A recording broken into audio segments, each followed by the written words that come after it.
සියලු දෙනාවම අදත් ආදරයෙන් පිළිගන්නවා අපේ YouTube channel එකට. අපිත් එක්ක අලුතින් එකතු වුණු යාළුවන්ට මතක් කරනවා අපේ channel එක subscribe කරලා දිගටම අපිත් එක්ක රැඳිලා ඉන්න කියලා. මේ කතාව මුල ඉඳලා අන්තිම තප්පරේ වෙනකම්ම මාත් එක්ක රැඳිලා ඉන්න අමතක කරන්න එපා. මගේ නම චමිලා. මට වයස 32යි. මගේ හස්බන්ඩ් සුරේෂ්ට 33යි.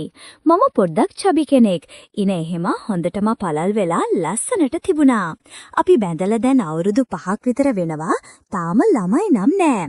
ඒත් අපි දෙන්න හරිම සතුටින් ආදරෙන් ජීවිතේ ගත කළා. සුරේෂ් කොළඹ වැඩ කරන නිසා එයා එහෙ බෝඩිම කරගෙන මාත් එක්කම හිටියා. මොකද එහෙ ඉඳන් වැඩට යන්න ලේසි. අපි දෙන්නම ගොඩක් එකට ඉන්න කැමති අය. ඒක නිසා අපි හැමදාම එකට ඉන්න පුරුවන් විදිහට කටයුතු කළා. ඒකයි හස්බන්ඩ් මාව එයා ඉන්න පැත්තට එක්කගෙන ගියේ. අපි ඔහොම එහි කාලය ගත කර හිටියා. ඔය අතරේ හස්බන්ඩ්ුයි මායි හැමදාම රැට නව අදහස් ගැන කතා කළා. අලුත් විදිහට විනෝද වෙන්න පුළුවන් ක්‍රම ගැන අපි දෙන්න හිතුවා. දවසක් හස්බන්ඩ් මගේ අතින් කිව්වා, "චමිලා, මෙන්න මේ වගේ අත්දැකීමක් අපිත් විදලා බලමුද? මේකදි වෙන්නේ අපි දෙන්නයි තවත් අපි වගේම ඕපන් මයින්ඩ් කපල් එකකුයි 4 දෙනාම එකම තැනක එකට කාලය ගත කරන එක. ඒක හරිම විනෝදජනක වෙයි කියලා මට හිතෙනවා." මට ඒක ඇහුවම පුදුම හිතුණා. ඒත් එක්කම මගේ හිතට පුදුම කුතුහලයක් ආවා. මේ වගේ දෙයක් අපි කවදාවත් අත්දැකලා නැති නිසා මම හිතින් නොයෙක් දේවල් මවා ගන්න ගත්තා. මේ අත්දැකීම කොයි වගේ වෙයිද කියලා හිතනකොටම මට ලොකු උද්‍යෝගයක් දැනුණා. ඊට පස්සේ මම කිව්වා, "කෝ මට ඒ වගේ අත්දැකීම් ගැන තියෙන තොරතුරු පෙන්වන්නකෝ මුලින්ම මොකක්ද වෙන්නේ කියලා බලන්න." ඊට පස්සේ මායි හස්බන්ඩ්ගේ ගොඩක් වෙලා ඒ වගේ දේවල් ගැන බැලුවා. මටත් මාරම ආසාවක් ඇති වුණා ඒ අදහසට. මොකද 4 දෙනෙක්ම එකට විනෝද වෙනවනේ. අලුත් දෙයක් අත්විඳින්න මගේ හිත නොයිවසිල්ලෙන් තිබුණා. ඊට පස්සේ මම හස්බන්ඩ්ට කිව්වා, "අපි මේක try කරලා බලමුකෝ." "හලෝ, ඒක මරු වගේ" කියලා හැබැයි hina වෙලා කිව්වා. "හරි, අපි ඒකට ගැලපෙන දෙන්නෙක් ඉස්සෙල්ලාම හොයාගන්න ඕන." මම ඇහුවා, "කොහොමද අපි එහෙම දෙන්නෙක්ව හොයාගන්නේ කියලා?" ඊට පස්සේ හබී කිව්වා, "අපි ෂේප් එකේ Facebook එකෙන් බලමු.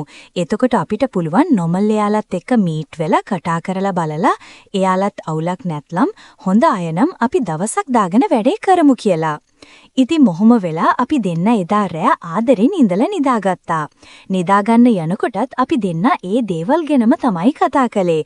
හරිම උනන්දුවෙන්. ඊට පහුවදා උදේම හස්බන්ඩ් වැඩට ගියා. මට දැන් අර දේවල් මතක් වෙනවා. මොකද මම තනියම ගෙදර ඉන්න නිසා. මගේ හිතට පුදුම නොසන්සුන්කමක් දැනෙන්න ගත්තා. එයාලා කවුද, කොහොම අයද වගේ ප්‍රශ්න ගොඩක් හිතේ කරකෙන්න ගත්තා. මම ගෙදර වැඩ කළත් හිත තිබ්බේ අර අලුත් අත්දැකීම ගැන. ඊට පස්සේ මම උදේ වැඩ ටික එහෙම කරලා ටිකක් පරීක්ෂණ කළා. අන්තර්ජාලයෙන් මේ වගේ අත්දැකීම් ගැන හොයා බැලුවා. විශේෂයෙන්ම කණ්ඩායම් ක්‍රියාකාරකම්, මිතුරු සම්බන්ධතා ශක්තිමත් කරගන්න පුරුවන් ක්‍රම ගැන මම කියවන්න ගත්තා. අනේ මම දන්නේ මම ඒකට කොහොම ආශාලලාද කියලා. අලුත් අත්දැකීමක් නිසා මට ඒක රස විඳින්නම ඕනි කියලා හිතුණා. මට මාර කුතුහලයක් තිබ්බේ. අපි ගෙන්නන්න හදන දෙන්න කොහොම අය වේද කියලා. යාළගේ පෞරුෂය, විනෝදාංශ මොනවද කියලා දැනගන්න මට ආසාවක් තිබුණා. ඉතින් මම හිතින් මවාගෙන ඒ ගැන රස වින්දා. මට හිතුණා මගේ හිත දැන් හොඳටම උද්‍යෝගයෙන් පිරීලා කියලා. ඒ තරම් ආසාවක් තමයි මට තිබුණේ. කොහොම හරි හබි එදා වැඩට ගිහින් Facebook එකකින් ඒ වගේ කට්ටියව හොයන්න පටන් අරන්. එයා ගොඩක් අයත් එක්ක කතා කරලා හොඳටම ගැලපෙන කපල් එකක් හොයාගන්න මහන්සි වෙලා තිබුණා. එයාට එක කපල් එකක් ගැන පොඩි ඉංගියක් ලැබිලා තිබුණා. හවස හබි ගෙදර ආවා. එයා ඇවිල්ලා නාලා එහෙම.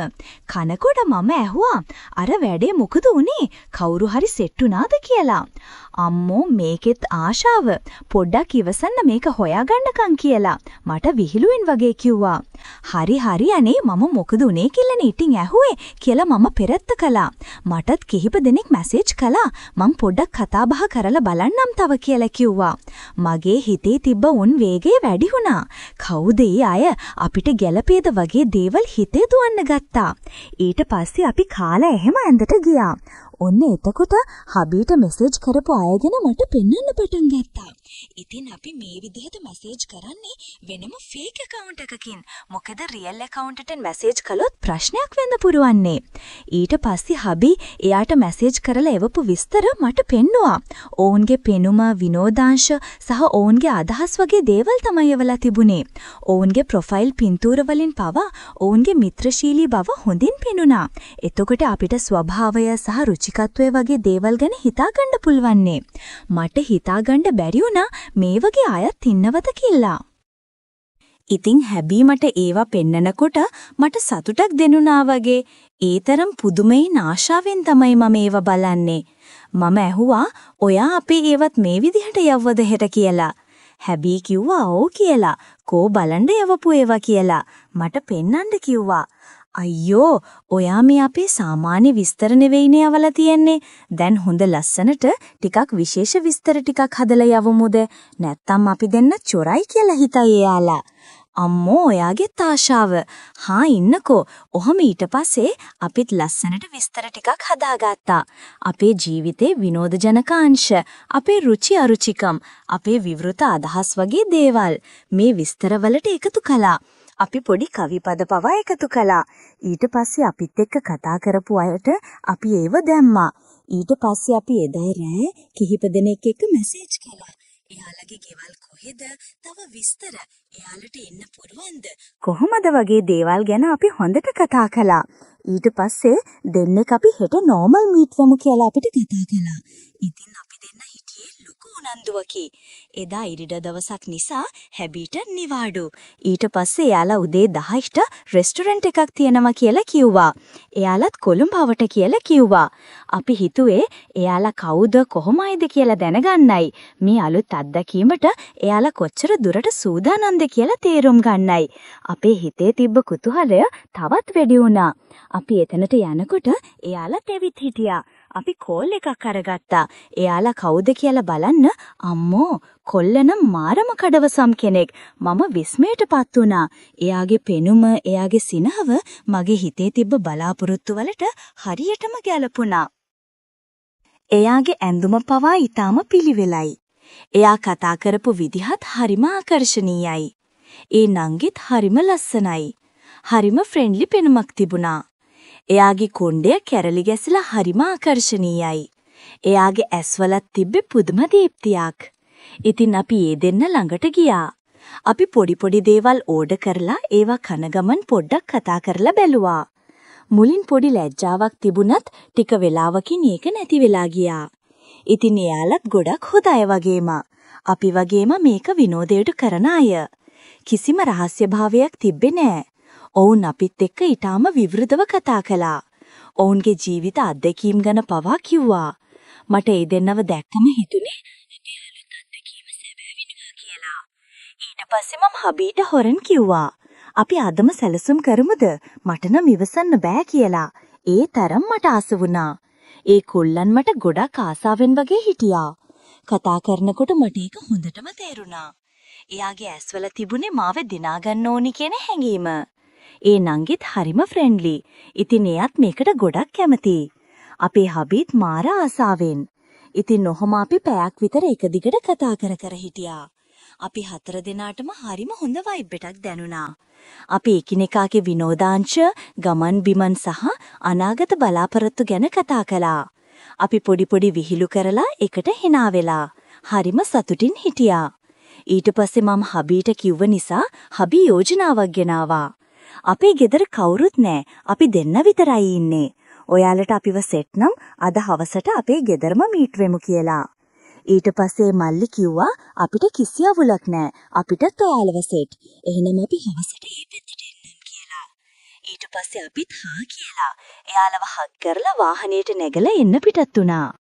මගේ හිතේ තිබුණේ හරිම සතුටක්. ඉතින් අපි ගෙදර ඇවිල්ලා ඒ මල්ලිට කෝල් එකක් දීලා ඇහුවා ඔයාලා ඩ්‍රින්ක්ස් ගන්නවද කියලා. මොකද එහෙම ගන්නව නම් අපිට පුළුවන්නේ හොඳ ෆන් එකක් ගන්න ඒව රෙඩි කරලා මූඩ් එක හදාගන්න ඩ්‍රින්ක්ස් උදව් වෙනවා කියලා අපි දන්නවා.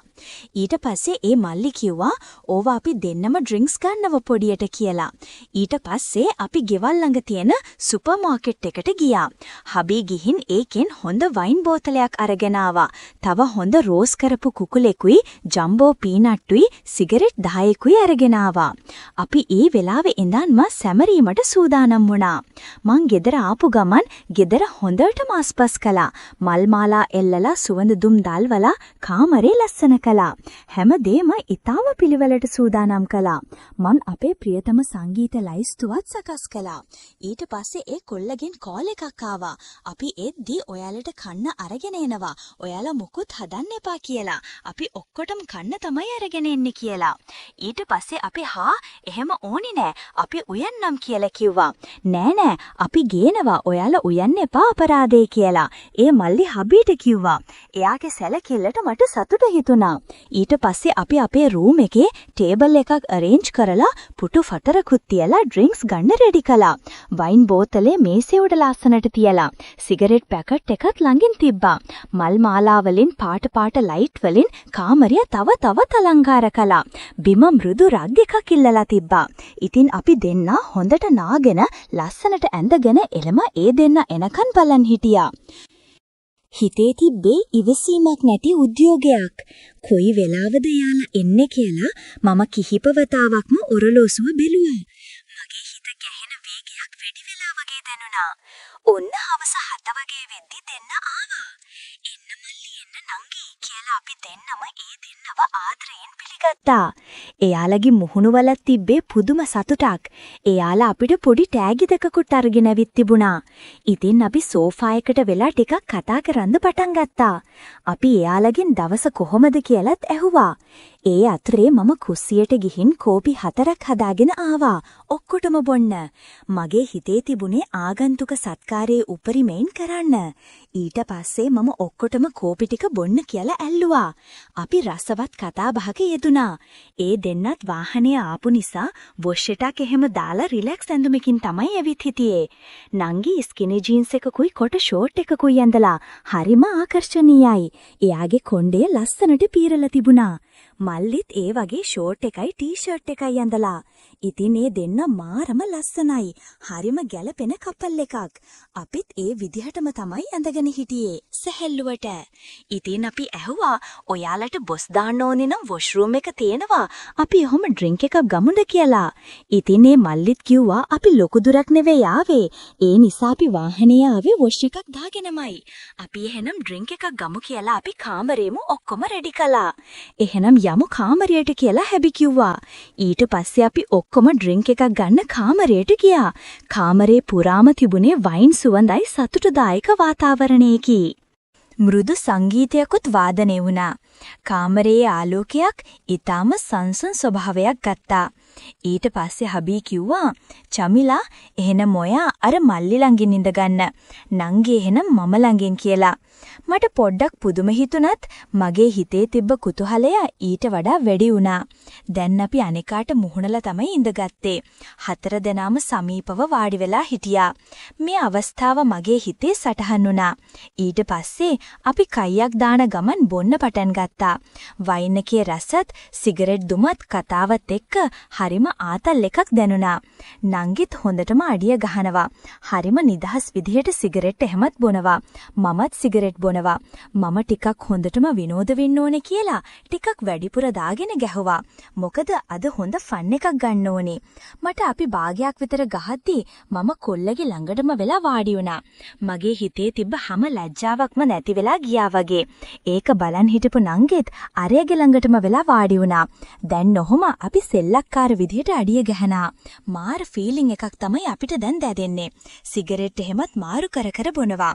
4 දෙනා අතරේ හොඳ මිත්‍රත්වයක් ඇති වෙලා තිබුණා. අපි ගොඩක් දේවල් ගැන කතා කළා. අපේ අත්දැකීම්, සිනහව, හීන සහ අනාගත සැලසුම් පවා කිව්වා. අපි එකිනෙකාගේ මුහුණුවල තිබ්බ සතුට හොඳටම දැක්කා. ඊට පස්සේ අපි දෙන්න අපේ වෙනම කතාලෝකවල තනි වුණා. ඔන්න ඊට පස්සේ අපේ හබී hina වෙලා කතා බහ පටන් ගත්තා. ඒක තමයි සංඥාව වගේ උනේ.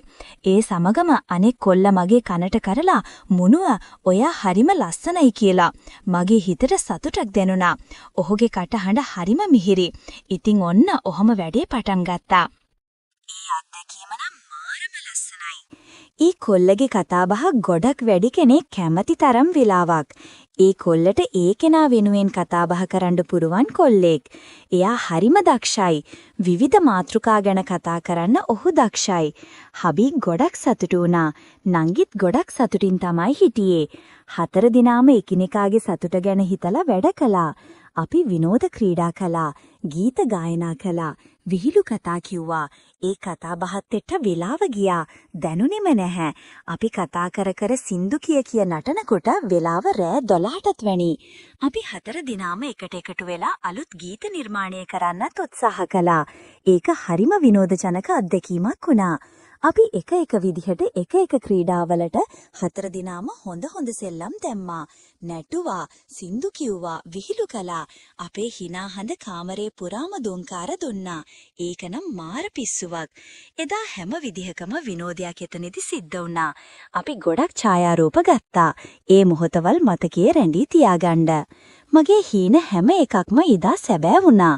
පස්සේ අපි රෑ 1ට විතර වොෂ් එකක් දාගෙන නිදා ගන්න ගියා. හිතට දැනුනේ විශාල තෘප්තියක්. ඊට පස්සේ දවසේ උදේ අපි ඇහැරලා ලෙමන් ජූස් හදාගෙන බිව්වා. ඒක හරිම නැවුම් අත්දැකීමක් වුණා. අපි එකට උදේ ආහාරය ගත්තා. අපි මුළු රැයම අත්දැකීම් ගැන නවත කතා කළා. හැමෝම හරිම සතුටින් හිටියේ. ඊට පස්සේ නංගි මල්ලි යන්න පිටත් වුණා. අපි ඒ දෙන්නව හක් කරලා හරි ආදරෙයින් ඒ දෙන්නට සමුදුන්නා. අපි ආයෙත් ඉක්මනටම හමු වෙමු කියලා මම යාළට කිව්වා. මොකද මම මේ අත්දැකීමට ගොඩක්ම ආස වුණා. මට හිතුණා මේ වගේ අත්දැකීම් ජීවිතේට වටිනවා කියලා. අලුත් මිතුරන් නැති කරගෙන අලුත් අත්දැකීම් විඳිමින් ජීවිතේ තවත් ලස්සන වෙනවා. ඉතින් යාළුවනේ තවත් මේ වගේ ලස්සන අපේ අත්දැකීමකින් ඔයාලත් එක්ක හමු වෙනකම් වීඩියෝ එකට ලයික් එකක් දාලා channel එකත් subscribe කරගෙන තියාගන්න යාළුවනේ. එහෙනම් මම ගිහිල්ලා එන්නම්. පරිස්සමින් ඉන්න.